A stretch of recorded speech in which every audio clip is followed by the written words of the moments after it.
Day 371. So today's Thursday. My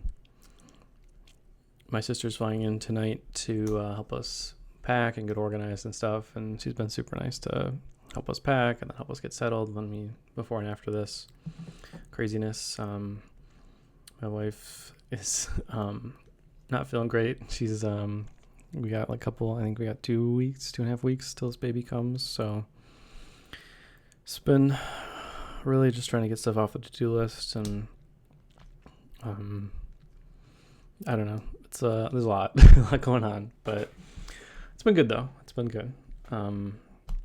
Just do a little bit every day. We got a pod delivered in front of our house. We're gonna start putting that together. Hopefully, I'm worried we don't have enough space, but it's gonna be what it's gonna be.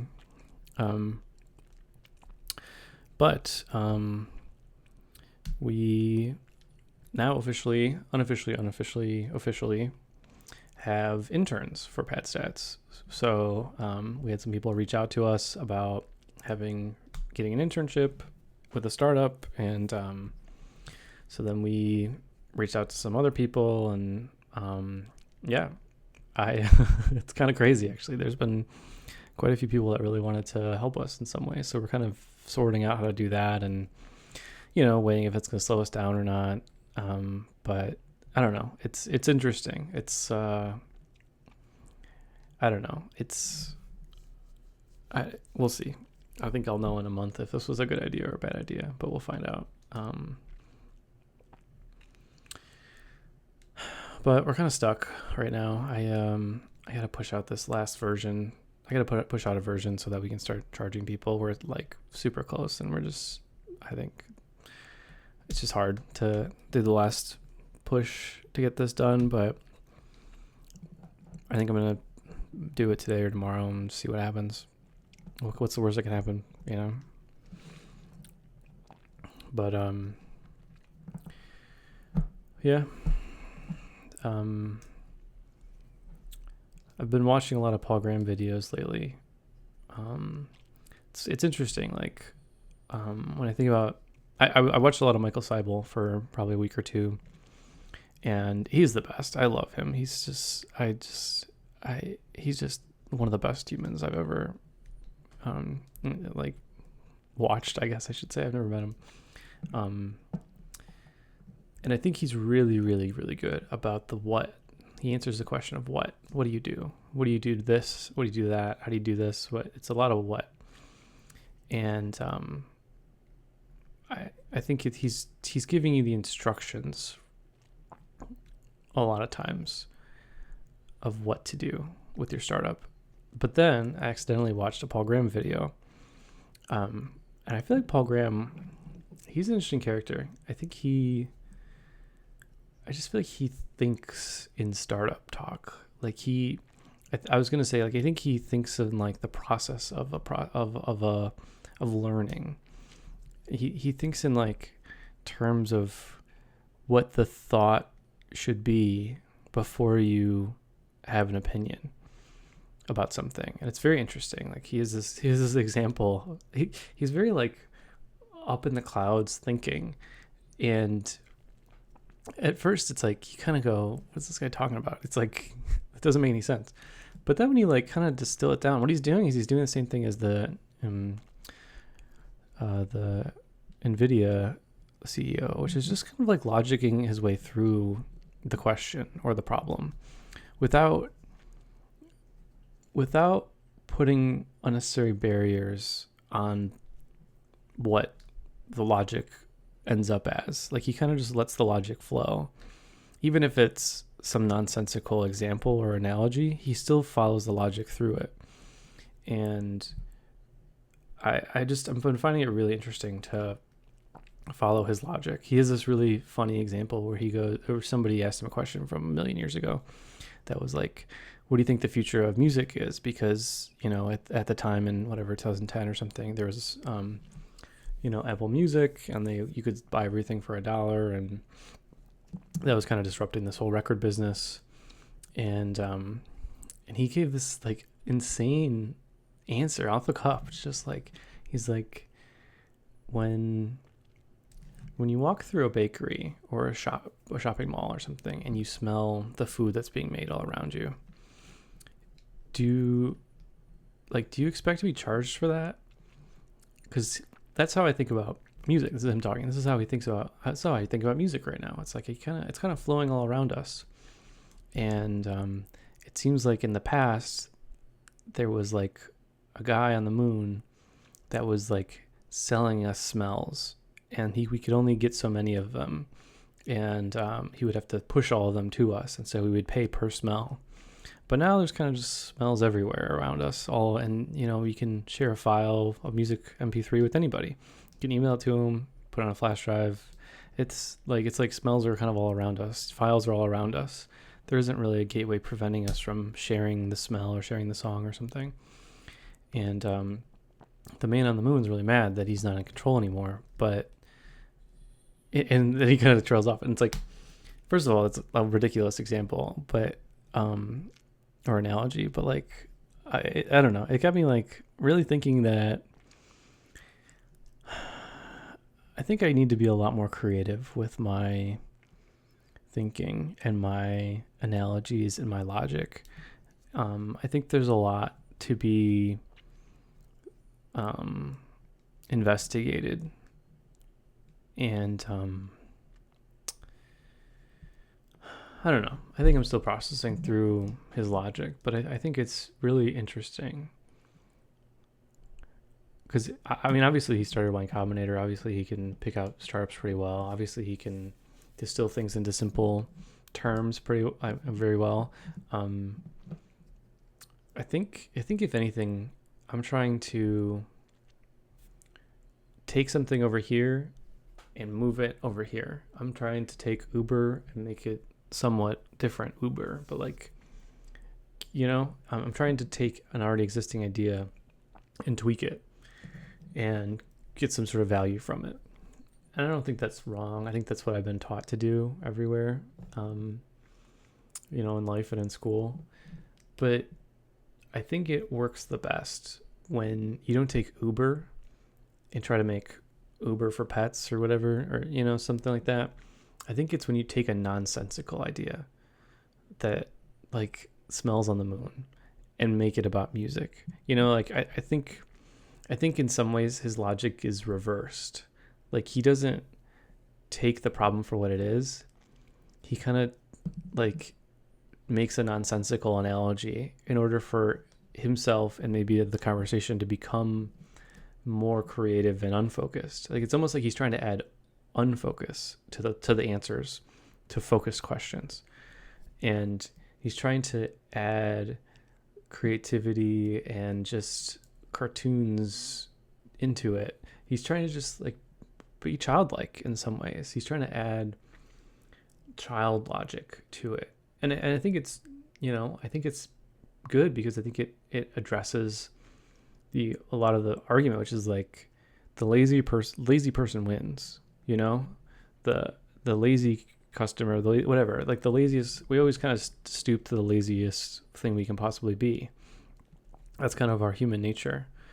And so I think he's like acknowledging human nature but in a digestible form, because you get kind of sucked into the weird analogy. You kind of like, you kind of allow the creativity to exist rather than have a logical argument about psychology or motivations. I think that's really what it comes down to. And I've been reading a lot about product market fit and everything. I think it's about motivations.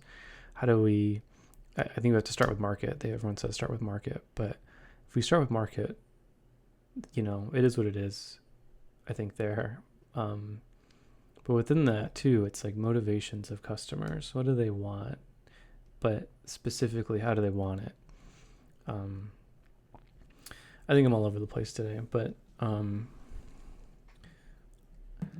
don't know. I'm going to watch a lot more Paul Graham videos, and I'm going to enjoy getting a little bit more nonsensical, because I think it's a building block to add in logic later. But if you can start with a pie in the sky, how would I do it kind of mentality, it allows you to be creative about something because you make it non-serious. I think that the seriousness of startups make them non-creative.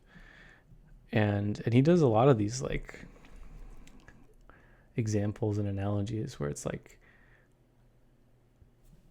how could I hack my way through that? He describes good startup founders as hackers.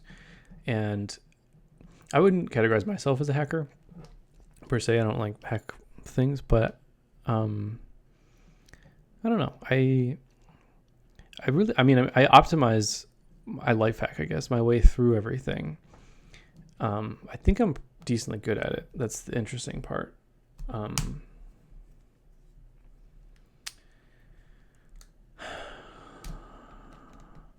still processing all this, I think, is the answer. I'm still kind of in the middle of this product market fit wandering. I think you have to do a lot of wandering to find product market fit. And you have to allow yourself to be creative in unnecessary ways in order to build something that's never been built before.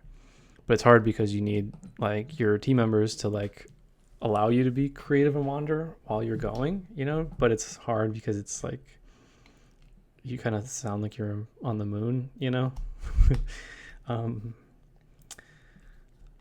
Yeah, I think, I don't know. I think there's something there that is the next level of this. I think I have always have more to learn about from Michael Seibel about the how-tos, like the do's and don'ts, like the how to spend your time, where to like put your energy, what not to do, how to think about things. But I think there's like a little tweak to it too, where there's this little like twinkle in Paul Graham's eye that has this like little process for sprinkling magic in there too, where it's like, how do I be a little bit nonsensical, a little bit more of a hacker, a little bit more, I don't know, cute. How do I make this fun? You know, he has a lot of like, it would be fun to do that. He says it would be naughty to do this. And it's like not breaking the law, but it's like breaking common wisdom about how a business needs to operate, or how a business needs to make money, or things like that. And I think I'm getting towards the root of how you invent the future, is you think slightly nonsensical, but very creative, and cartoonish to help allow you to be creative and nonsensical, about things and about like problems and about current solutions to those problems. I like I said, the man on the moon with the smells example is just so funny, right? That sounds like a weird cartoon thing that, you know, was a meme or something. Like it's like such a random creative way of thinking about music distribution, but it was dead on, you know. This was like, you know, like I said, 2010 or something. It was dead on that like Spotify is going to win against the record companies, like that the music is not going to be something you can keep behind like closed walls because it's just shareable, you know. So I don't know. I'm going to try to apply that to pet stats and maybe something else. But I don't know. I think I'm growing. I don't think I'm getting worse. I think I'm growing by injecting some fun and creativity into finding product market fit. I think that's important. I think that's the thing that no one talks about. That might be the little secret in the middle of there, is that little twinkle in your eye, that little magic, that little, what would happen if we tried this, you know, kind of argument, where you kind of just try to cut through the crap. Because I think product market fit finding is like very, I think it's a lot of wandering. And that's what Bezos talks about. I think that's a word to start using more. Wander.